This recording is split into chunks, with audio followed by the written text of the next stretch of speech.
6:45 a.m. On a perfect Arizona Tuesday. I step outside with my coffee still steaming thinking today might finally feel normal. Then I see it. My 1998 Harley Heritage Softail. The bike Laura and I restored together over 15 years. The silver script of her name Laura Marie airbrushed across the midnight blue tank now slashed so deep the metal shows through like open wounds. Ignition punched out. Gas pooling on the concrete, that sharp chemical sting hitting me harder than any punch I ever took on the job. Before my brain even catches up, the kid from across the street strolls over, 24 years old, smirk plastered on like he just aced a video game. Shouldn't park your trash out here, old man. Phone already to his ear. Yeah, 911. The guy at 17 Willow Creek Lane just threatened to kill Maine. Sirens already wailing closer. What would you do right now? Drop your location in the comments. 'Cause this gets good. Real good. My name's Marcus Hale, 59, retired Chicago PD financial crimes detective. 25 years chasing embezzlers, Ponzi schemers, and every suit who thought the rules didn't apply to them. I learned early that the quiet ones with clipboards are usually the most dangerous. Laura died 4 years ago. Breast cancer. 31 years gone in 14 months. After the funeral, I sold everything in Chicago and moved to Willow Creek Estates, 45 minutes outside Phoenix. Gated community, 180 homes, Palm Line Street's community pool that nobody used because the HOA made reservations mandatory. Sounded peaceful. Looked peaceful. Until I met Cynthia Hargrove. Cynthia lived in the oversized colonial directly across the cul-de-sac. 52, divorced, drove a white Range Rover that probably cost more than my pension, and treated the neighborhood like her own little fiefdom. Board chair but acted like queen, judge, jury, and executioner. Acrylic nails, always clicking on her phone during meetings, scrolling through violations, like a serial killer reviewing hit lists. Her son Ethan still lived at home, 24, unemployed, drove a lifted black F-150 with exhaust so loud it rattled windows at dawn. Kid had that entitled swagger that comes from never hearing the word no. I later learned he had 2 sealed DUIs, a disorderly conduct charge, and a suspended license he ignored daily. Mommy's lawyers and checkbook had kept him Teflon so far. First month here, I kept my head down, mowed every Saturday at 8 sharp, helped old Mrs. Delgado with her groceries when her arthritis flared. Parked the Harley in my driveway exactly like the bylaws allowed. Section 4B. Personal motorcycles permitted in driveways provided they are covered or maintained. I even read the damn handbook cover to cover before I signed. Next morning, a bright yellow notice tucked under the seat. Motorcycles must be garaged. Visual blight on property values. $250 per day fine starting Monday. I checked again. Bylaws hadn't changed. Cynthia had simply decided they had. I sent a polite email to the board attaching the actual paragraph and a photo of the bike looking showroom clean. 3 days later, she called an emergency meeting. Proposed a new aesthetic integrity amendment. Motorcycles now required written board approval for driveway parking. Board of 5. She controlled 3 through pure fear and favors. Vote passed 3-2. My legal parking spot became illegal overnight. That night I sat on my porch watching her house lights blazing behind closed blinds, cicadas buzzing, and that old detective itch started between my shoulder blades. The Harley wasn't just metal. Laura's favorite bandana still tied to the handlebar. Her name in silver was the last thing she saw me polish before the final hospital trip.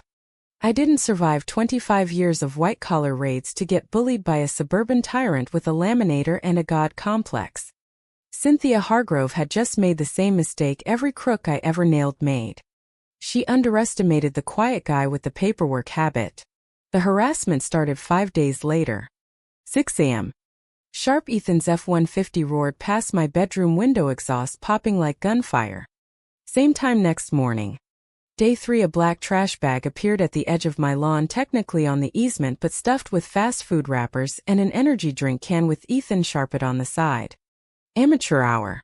By day 7, I had 4 4K cameras installed legally, all pointing at my property, and the public street, nothing aimed at windows, fully compliant with Arizona statute. The footage was gold. Every 6 a.m. drive-by. Every late-night trash dump. I built a spreadsheet timestamps license plates decibel readings from a phone app. Old habit from building cases that actually stuck in court.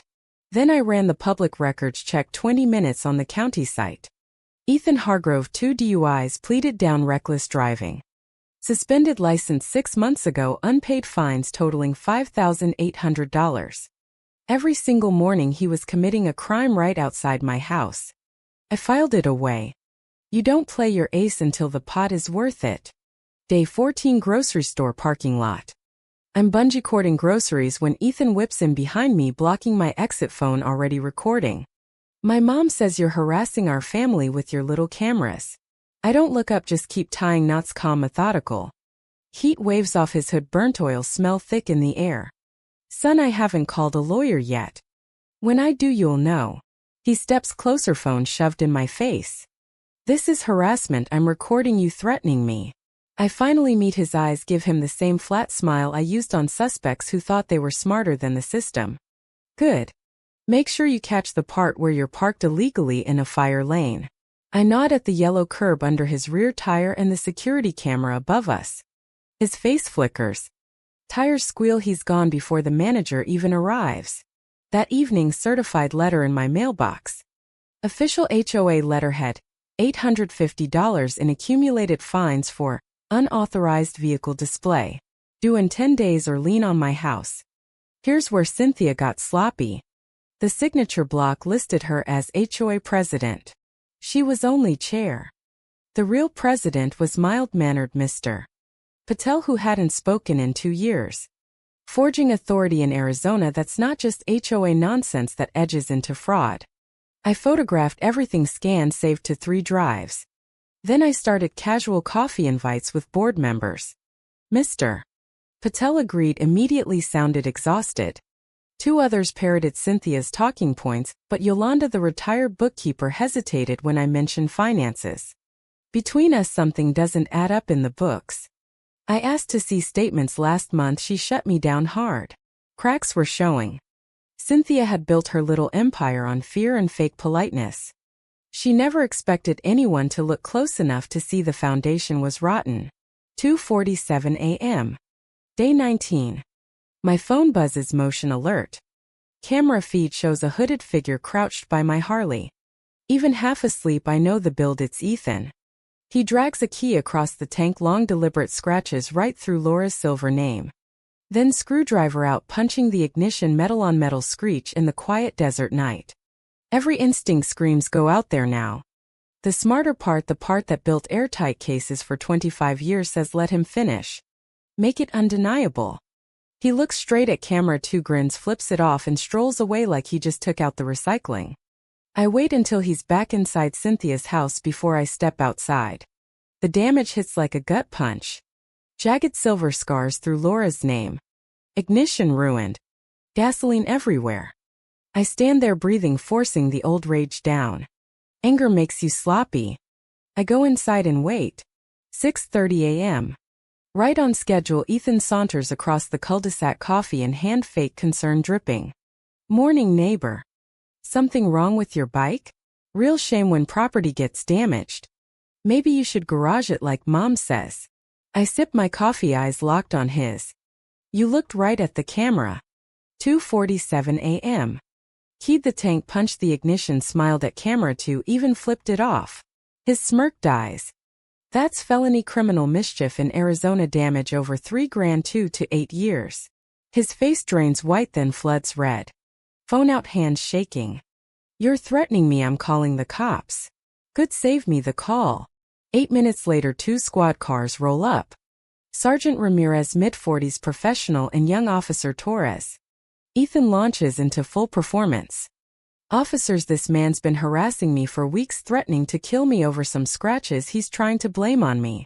I stay calm, hands visible. Sergeant, I have high-def footage, suspect's face clear, time-stamped felony criminal mischief. I hand over the USB I'd prepared hours earlier. Ramirez squints. Hail? Chicago PD, financial crimes, retired. Recognition changes everything. Ethan's confidence evaporates. He's on the phone to mommy now, voice cracking. Cynthia arrives 7 minutes later, bathrobe flying, barefoot, screeching like the world is ending. Officers, this man has stalked my son for weeks. I have logs, witnesses. She waves printed papers, probably prepped for exactly this moment. Ramirez, tired but firm. Ma'am, we have video evidence of your son destroying property. Those cameras are illegal, pointed at my house, privacy violation. I finally speak, voice level. They cover my property and public street, fully legal in Arizona. Ethan's already in cuffs, smirk gone, replaced by genuine fear. Cynthia stares at me like I just burned her kingdom down. This isn't over, I will destroy you. I take another sip of coffee. Looking forward to it. The squad cars pull away with Ethan in back. Cynthia stands in my driveway shaking, then storms home. Curtains twitching, Mrs. Delgado watching, everyone watching. The whole cul-de-sac just saw the golden boy arrested. Ramirez pauses before leaving, voice low. She's tight with the township supervisor, watch your back.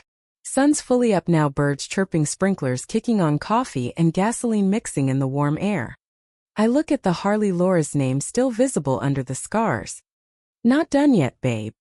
Not even close. Day 23, thicker certified letter arrives.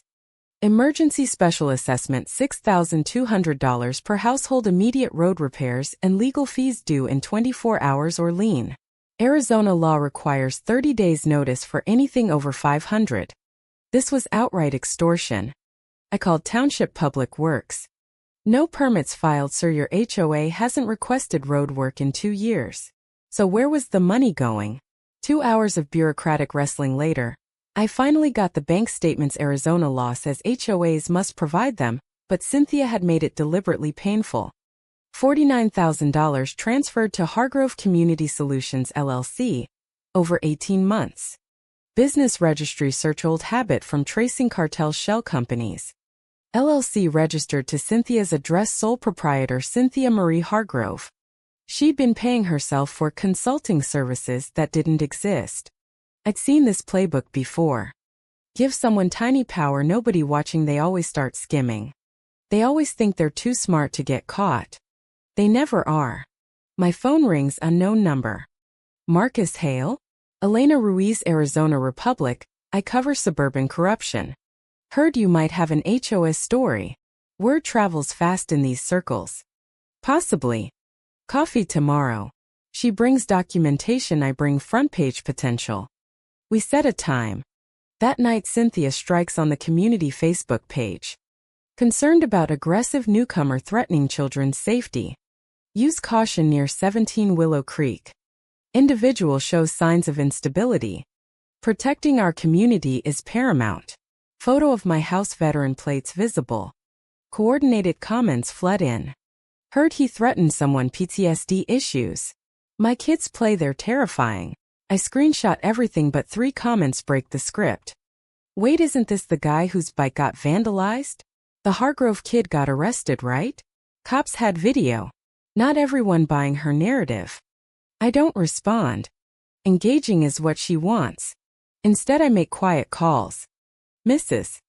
Delgado, whose sprinkler I fixed, paid $3,800 in bogus landscaping fines over 2 years. Yard immaculate, fixed income cancer bills. The Ramirez family fined $900 for an inflatable kiddie pool.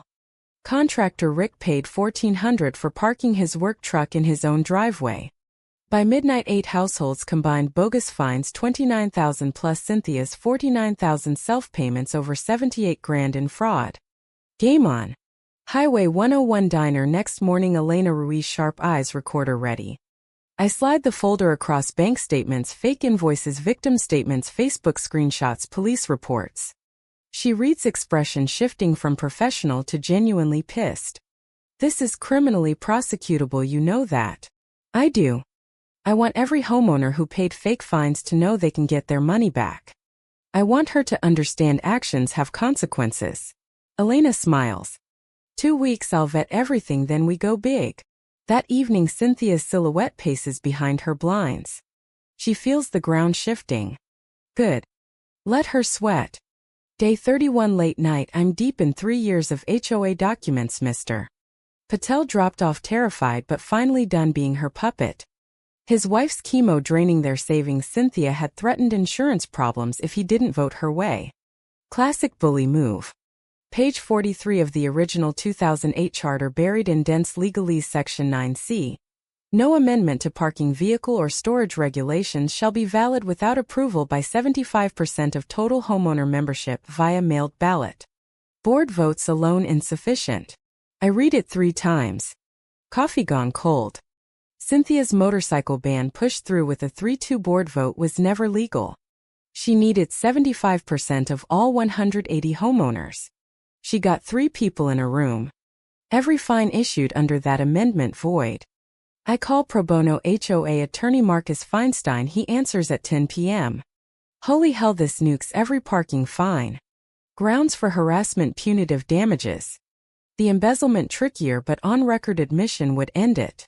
We strategize, bait one more power play, then detonate everything, media, legal, community confrontation at once. 3 weeks later the community center is packed, 60 people, fluorescent lights buzzing, tension thick enough to cut. Cynthia at the head table, power suit, hair sprayed, armor up, gavel ready to crush the troublemaker. She opens with the usual speech about certain members thinking rules don't apply, staring straight at me. I sit calm, briefcase in lap. Mr. Patel stands, voice stronger than I've ever heard. I move to amend agenda, review financial discrepancies and board authority limits. Cynthia goes white. Out of order. Yolanda seconds. The room goes dead silent. Attorney Feinstein stands from the middle row. Marcus Feinstein representing 8 households. I have documentation of serious improprieties. He distributes binders, 30 copies, bank statements, $49,000 to Hargrove LLC, fake invoices, victim statements, charter clause, Facebook smears. Cynthia lunges for them. Slander. Public record misses. Hargrove obtained through proper requests. The room erupts. I paid $1,200 for a deck violation that doesn't exist. She threatened CPS over my fence. Floodgates open. Elena Ruiz stands, press badge visible. Mrs.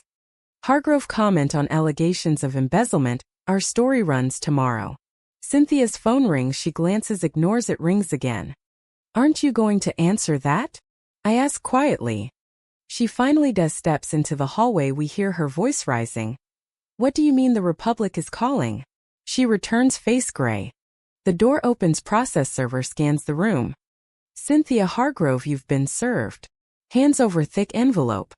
Cynthia rips it open, hands shaking, reading injunction blocking all fee collection, class action for 8 households, forensic audit demand for 5 years.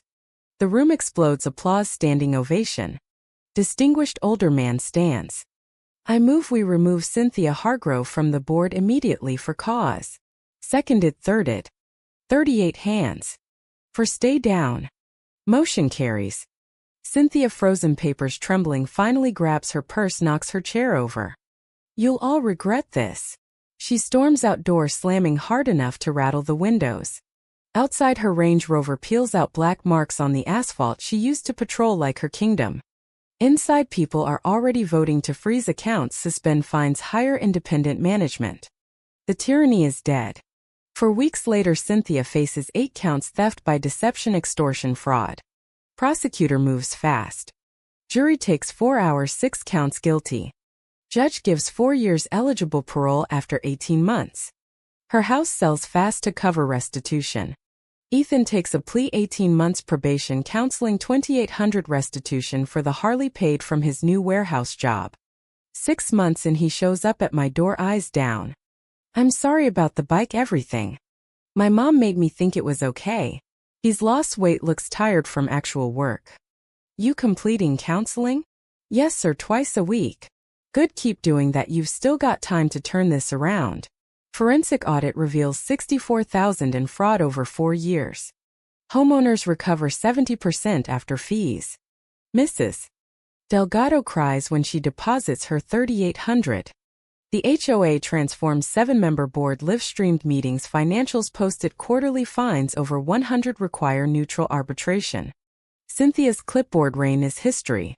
6 months later, I organized the first Willow Creek Freedom Ride, 50 motorcycles rolling slow, kids waving from lawns, raising $9,000 for the local cancer center.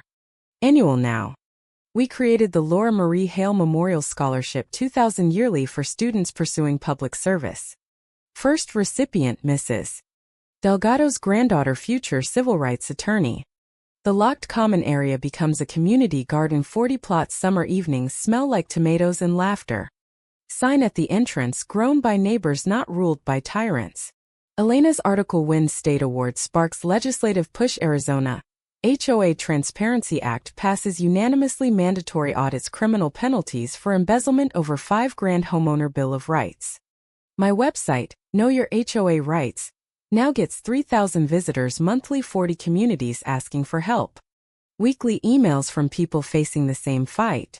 I can't help everyone, but I point them to resources, connect them with attorneys, explain the documentation game. The podcast, How I Took Down My HOA Karen, hits 9 million downloads. Comments full of victory stories. Cynthia wasn't special, she just picked the wrong quiet guy with 25 years of receipts. New neighbors just moved into Cynthia's old house, young couple nervous. The wife approaches while I'm washing the Harley. Mr. Hale, I heard what happened here. We need help. Our last HOA tried foreclosing over $50. Exhausted eyes, protective husband behind her. Tell me everything, bring documentation.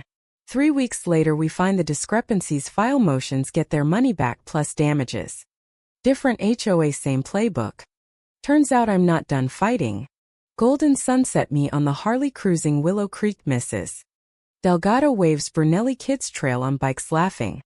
The neighborhood sign now reads, a community of neighbors, not subjects. Phone buzzes, text from 3 states away. Saw your story, our HOA president doing the same, can you help? I smile, text back, send what you've got. The work continues. So here's the question, right or wrong, was I the villain for fighting back with patience, paperwork, and the law, or was the real crime letting these HOAs run wild, turning neighbors into suspects and communities into cash machines? Drop your thoughts below. Who's really in the wrong here? If this story made you angry, then satisfied, hit like, subscribe for more HOA Karen takedowns every week. Your neighborhood nightmare could be next. See you in the comments.